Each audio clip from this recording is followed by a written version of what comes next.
Is anarchism Eurocentric? Yes and no. If you believe that anarchism is a logical continuation or the logical conclusion of Enlightenment humanism, then of course your anarchism is going to be Eurocentric, because Enlightenment humanism is a European project. But if you understand also the difference between anarchism and anarchy, then anarchism is Eurocentric, but anarchy is not. Anarchy describes a condition of existence without the state. And 99% of human history, up until the advent of agriculture 10,000 years ago, was anarchic. No state, no institutionalized hierarchy, no politics as we understand it, no economy as we understand it, so that relations between people in a particular culture or among people from different cultures was not based on the idea of an exchange of scarce resources. Right? Scarcity and property are the qualities of an economy. And tribal cultures, primal cultures, don't have what we would recognize as an economy in those terms.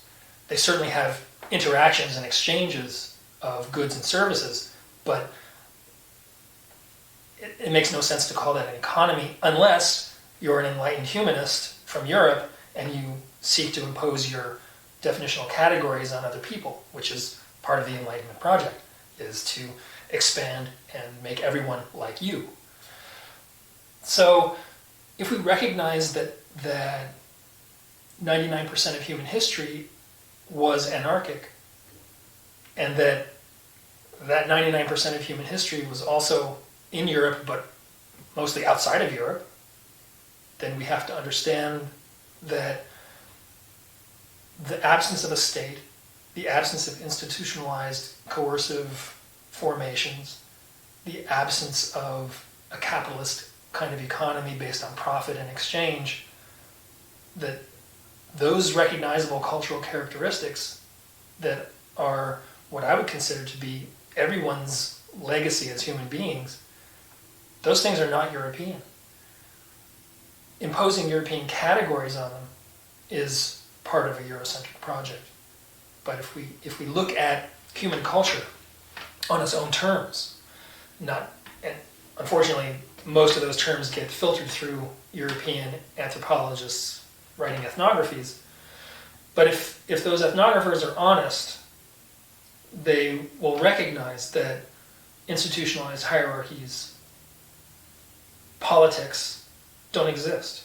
In fact, the early anthropologists from Europe had to come up with a name to describe how these cultures operated. And they came up with this great term, acephalous, which means without a head. You can't imagine that these people are surviving in their environment without a head. Like, there's nobody to tell them what to do. Oh my goodness, what now?